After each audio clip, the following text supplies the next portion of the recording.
तो न्यूज़ है पहली, flood situation remains grim in Telangana and Andhra Pradesh, 9 dead in Telangana, Khammam and Mahabubabad among the badly affected district in Andhra Pradesh. National highway and railway tracks submerged and score of area inaccessible. ठीक है, तो ये है railway track damage in the flooded थी Mahabubabad district of Telangana on Sunday. तो ये यहाँ पे बाढ़ आ गई एक तरीके से महबूबाबाद में। Heavy rain lashes several part of Telangana on Sunday leaving the least 9 dead and disturbing railway and bus service across the state. तो क्या है, यहाँ पे बहुत खतरनाक सी बहुत ज़्यादा रेन हुई है, उस कारण ये दिक्कत ही हो गई है। तो याद रखना तेलंगाना में चल रहा है बस, और तो कोई इसमें काम का है नहीं। अगली न्यूज़ है, police to procure 300 cameras to detect traffic violation. तो Delhi traffic police will procure 300 special camera to detect incidents of over speeding jumping of traffic signal, official said on Sunday and officer said 203 red light violation detection. तो red light violation detection cameras होते हैं एक, उनको अभी procure कर रहे हैं। तो सीधी बात है, ये याद रखना।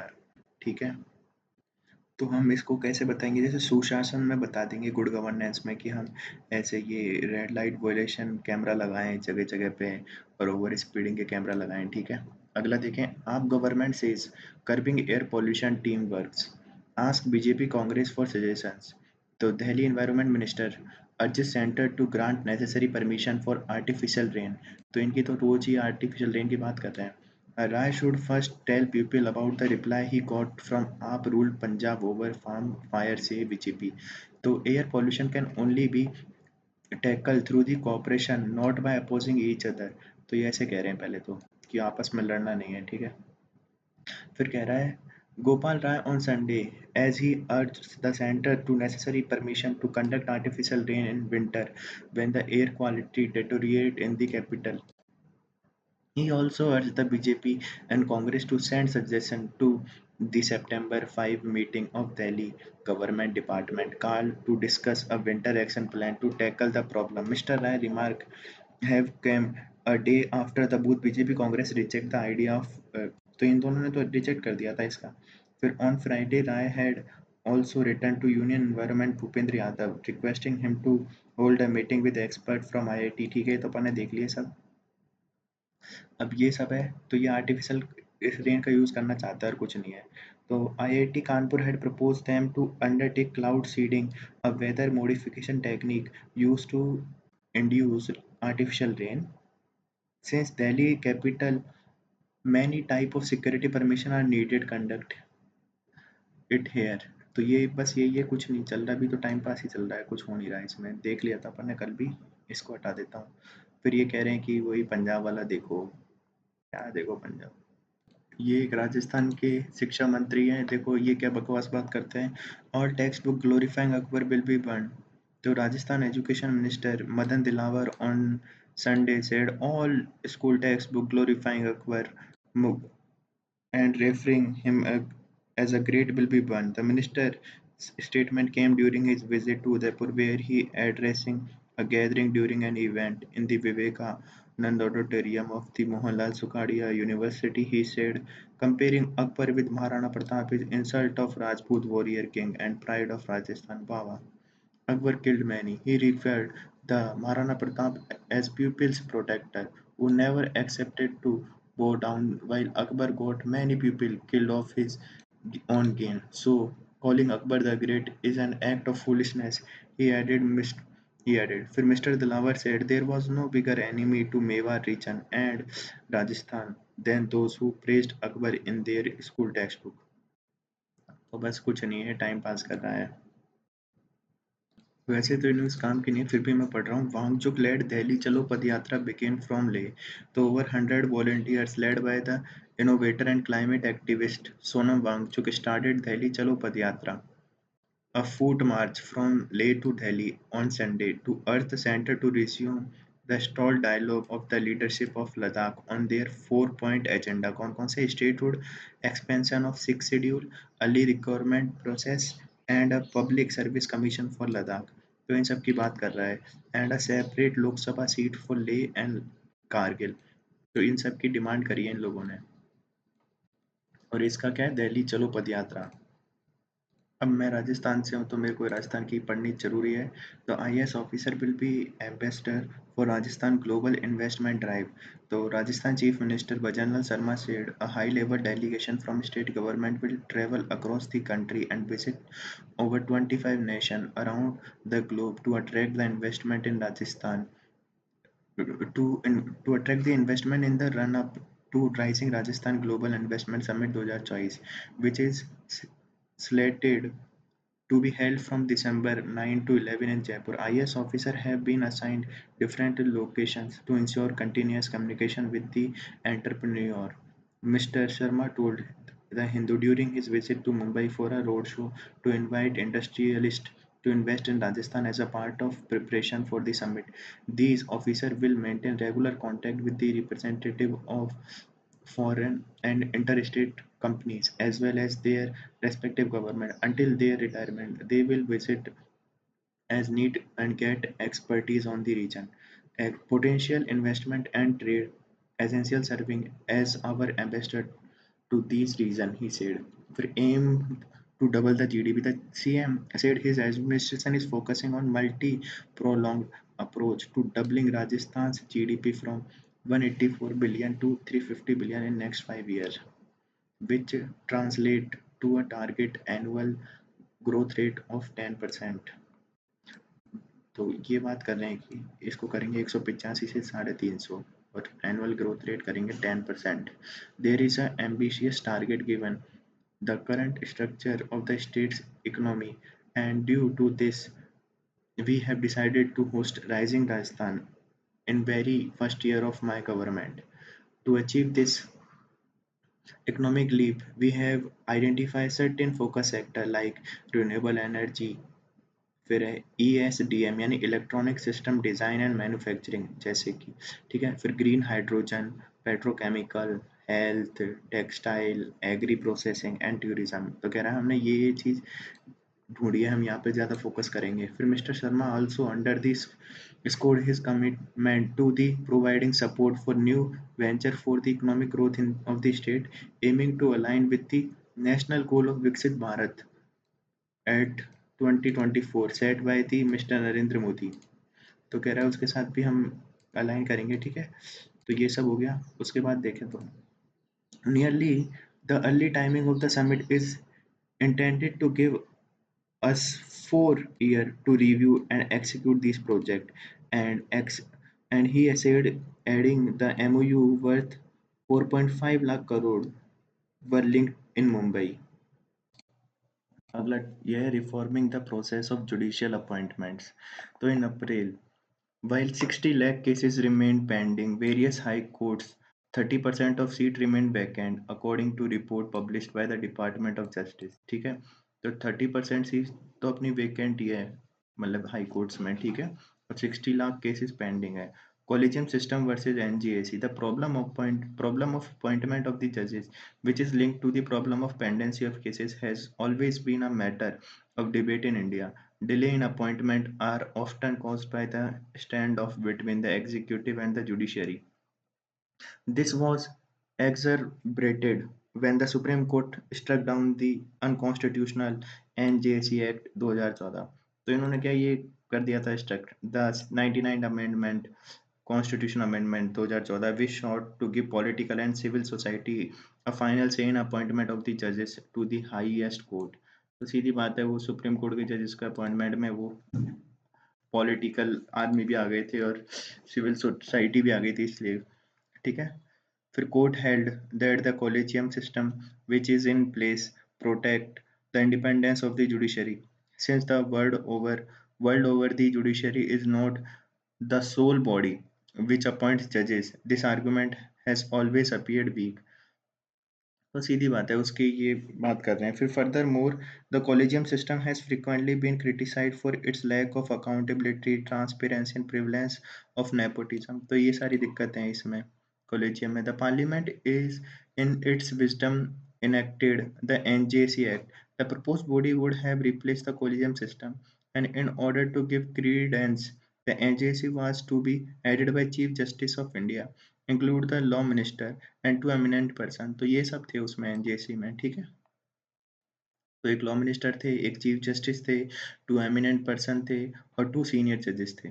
The judiciary conducted that NJC would give government excessive control over the judges, therefore undermining its independence. The court determined that the NJC may jeopardize impartiality and objectivity in the appointment of the process, thus endangering the judicial independence. तो सीधी बात है, उन्होंने बोला कि भाई हमारे को independence को खतरा पहुंचाएंगे, ये पहुंचाएंगे, वो पहुंचाएंगे, और कर दिया इसके साथ खेल. कुछ नहीं है. जजेस. However, the number of legal professionals, including former judges, have argued that NJC is a better system.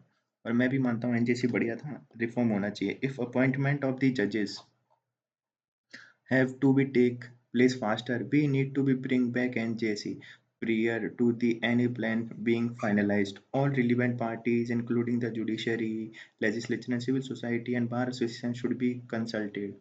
तो बिल्कुल सही बात है भाई, ये जजेस अपनी चलाते हैं, फिर एक ही फैमिली के जजेस बनते हैं. Lesson from the other countries. Upon reviewing the process of judicial nomination in other nations, we have find that the most of them made by a committee established by administrative and legislative branch of the government. For the instance, Constitutional Reform Act 2005 introduced in the UK established to commission for the purpose of the choosing the candidate. तो कह रहे हैं जैसे UK है ना, वहाँ पे भी देखो एक लेजिस्लेटिव्स होते हैं और एक एडमिनिस्ट्रेटिव होते हैं, वो सब मिलके ही इलेक्ट करते हैं. जैसे यूके में भी ऐसा हुआ है अभी. तो जैसे पहले तो वहाँ पे दो बॉडी बनाई है, दो कमीशन बनाए हैं इसके काम के लिए. तो one for the court in the England and Wales and other for the supreme court. A 15-member commission called a Judicial Appointment Commission and is designed to be oversee the nomination of judges to the Court of England and the Wales. तो ये सब बात कर रहे हैं कहाँ की, England की. फिर उसके बाद है, तो ये कह रहे हैं कि जैसे it comprise the chairman who is always lay member, 6 judicial member including 2 tribunal judges, 2 professional member. They must be barrister in England and Wales, solicitor of the Senior Court of the England and Wales, and fellow of the Chartered Institute of Legal Executive, but both cannot hold the same qualification. 5 lay members and 1 non-legal qualified judicial member. So many countries have switched to appointment commission system. South Africa has Judicial Service Commission that advise president to appoint judges. The current JSC comprise the Chief Justice of South Africa, President of Supreme Court and Supreme Court of Appeal, and a Judge, President and Minister of Justice, two practicing advocate, two practicing attorneys, a professor of law, and 6 persons designated by the National Assembly, and 4 persons designated by the President, and 4 permanent delegates to the National Council of Province. तो सीधी बात है, सब में ऐसे ही चल रहा है. तो अपने भारत में ये लोग दादागिरी कर रहे हैं. फिर है रीवर्किंग एनजेसी, देख लेते हैं. अब ये तो अलग अलग देश का बता रहा है. फिर NJC was elegant reform. It could have resulted in faster nomination of justice because of its democratic structure. In its present form, collegium system under which the chief justice along with 4 या 2 senior most Supreme Court judges recommend appointment or transfer of judges in opaque. No one know what is the criteria of judges. तो कैसा ही बात है यार, ये धोखाधड़ी करते ही हैं. The system offer the room of favoritism which could prevent competent and deserving judges from being appointment. Despite of its supposed fault, NJC can be revoked by taking into account the view of judiciary, the executive and civil society, and the need to strike a balance between judicial independence and accountability. NJC could provide more efficient method of appointing judges, encouraging communication between the arm of state and addressing some of the perceived drawback of the collegium system. तो सीधी बात है, ये NJC की तारीफ कर रहा है और कॉलेजियम सिस्टम की बुराई कर रहा है. अब कितना पढ़ो इसको, बस ये है. तो अपन को एनजेसी पता होना चाहिए क्या क्या थे उसमें, और कॉलेजियम पता होना चाहिए. अब एक न्यूज़ है ये, are lie detector test legally valid. तो why has CBI obtained permission from Kolkata court to conduct polygraphy test. How are these test administered. We have experts and scientists flagged concern regarding their efficacy. What do judicial precedents say? तो जिस देख लेते हैं. On August 26 Central CBI conducted second round of polygraphy test on the 7 people in connection with the rape and murder of a resident doctor at the RJ Kirk Medical College Hospital in Kolkata. In 2010 paper published in Indian Journal of Medical Research, psychiatric expert Suresh Bada observed that the lie detection technique have faced a number of criticism and their effectiveness is revealing concealed knowledge in applied real-world setting remain uncertain.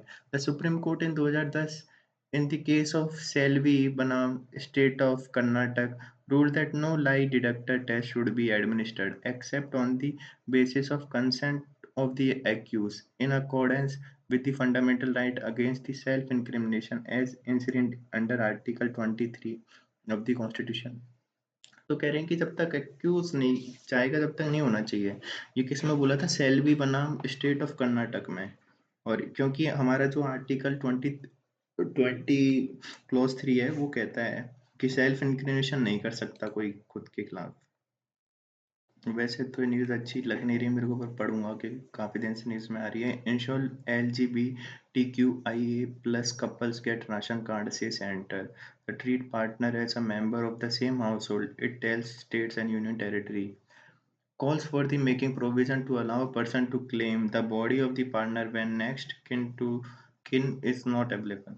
The union government on Sunday said LGBTQIA plus couple will considered as a part of same household for the purpose of the ration card, an advisory for which was recently issued for the Department of Food and Public Distribution.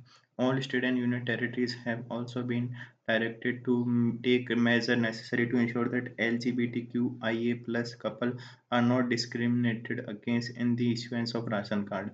The union government added the health ministry also returned to all state and union territories and relevant stakeholders about making a provision that allowed partners in such relationships to be able to claim each other's bodies when near relative next kin family is not available.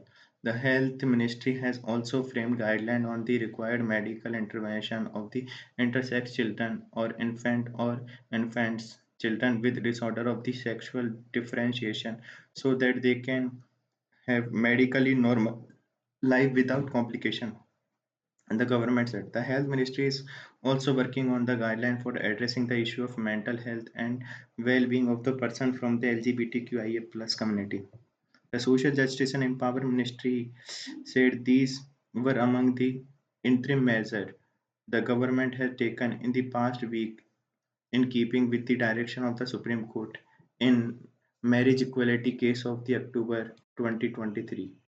तो सीधा इसको देखते हैं। अब LGBTQI+ समुदाय के लिए भारत सरकार द्वारा उठाए गए अनेक कदम, इन्होंने सारे कदम बताए हैं, ठीक है। तो ये सब तो ठीक है, तो ये देख लेते हैं। खाद्य व सार्वजनिक वितरण विभाग ने सभी राज्य केंद्र शासित प्रदेशों को एक सलाह जारी की जिसमें कहा कि मौजूदा प्रावधानों के अनुसार राशन कार्ड के प्रयोजनों के लिए समलैंगिक संबंध में रहने वाले भागीदारों को उसी परिवार का सदस्य माना जाना चाहिए।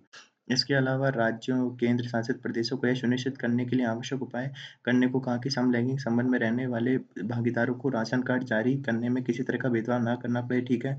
फिर वित्तीय सेवा विभाग ने एक परामर्श जारी किया है कि समलैंगिक समुदाय के व्यक्तियों के लिए संयुक्त बैंक खाता खोलने व खाता धारक की मृत्यु की स्थिति में खाते में शेष राशि प्राप्त करने के लिए समलैंगिक संबंध वाले किसी व्यक्ति को नामित करने पर कोई प्रतिबंध नहीं है। फिर स्वास्थ्य व परिवार कल्याण मंत्रालय ने सभी राज्य केंद्र शासित प्रदेशों सहित सभी हितधारकों को पत्र जारी कर स्वास्थ्य सेवा से संबंधित LGBTQI+ समुदाय के अधिकारों को सुनिश्चित करने, जागरूकता गतिविधियों की योजना बनाने, धर्मांतरण चिकित्सा पर रोक लगाने, लिंग परिवर्तन सर्जरी की उपलब्धता, पाठ्यक्रम में बदलाव, टेली परामर्श का प्रावधान, विभिन्न स्तरों के कर्मचारियों को संवेदनशील बनाने, प्रशिक्षण देने, निकट संबंधी, निकटतम रिश्तेदार, परिवार के उपलब्ध न होने पर सबका दावा करने का प्रावधान करने के लिए कदम उठाने को कहा। स्वास्थ्य सेवा निदेशालय, स्वास्थ्य एवं परिवार कल्याण मंत्रालय ने भी स्वास्थ्य देखभाल तक पहुंच सुनिश्चित करने के लिए LGBTQI+ समुदाय के प्रति भेदभाव को कम करने के विषय पर राज्य स्वास्थ्य विभागों, अन्य हितधारकों के पत्र जारी करने के लिए कहा, ठीक है। और क्या कहा है? विकार जैसे स्वास्थ्य एवं परिवार कल्याण मंत्रालय ने यौन भेदभाव विकार से पीड़ित शिशुओं एवं बच्चों के लिए आवश्यक चिकित्सा हस्तक्षेप के संबंध में दिशा निर्देश तैयार किए गए हैं ताकि वे बिना किसी जटिलता के चिकित्सीय रूप से जीवन जी सकें। ठीक है? और तो सब सीधी बात है कि ये बात कर रहे हैं किस चीज़ की?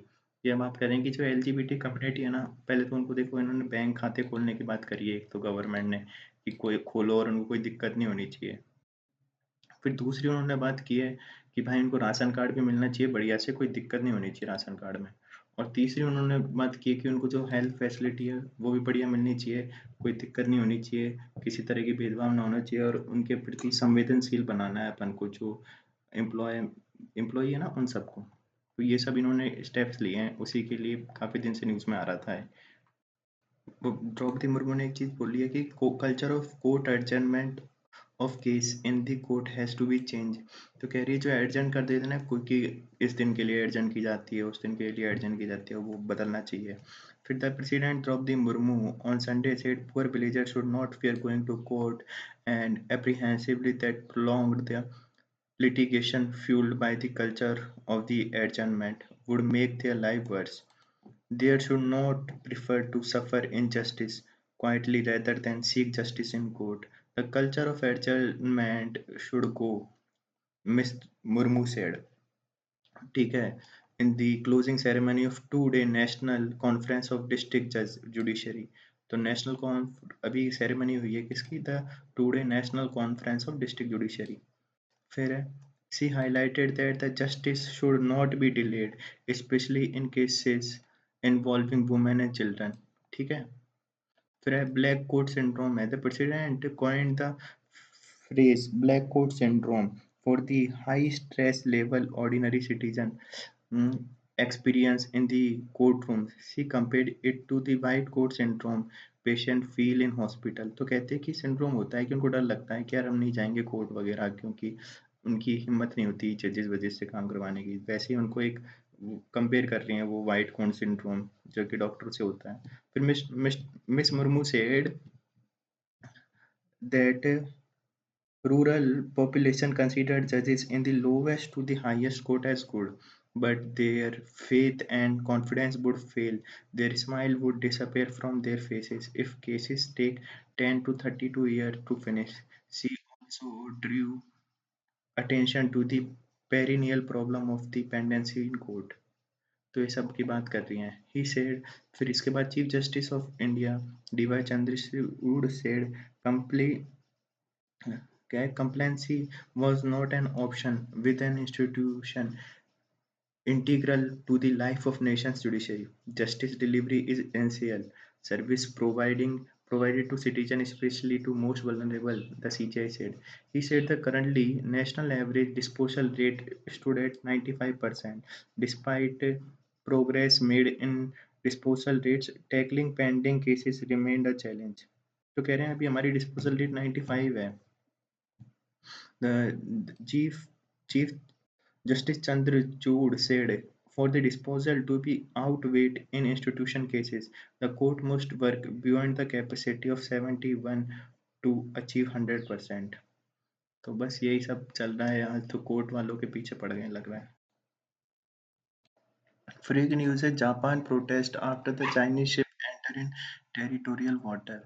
तो Japan voiced strong concern and protest on Saturday after Chinese naval ship entered its territorial water, a day after Tokyo accused Beijing of sending military aircraft to Japanese airspace.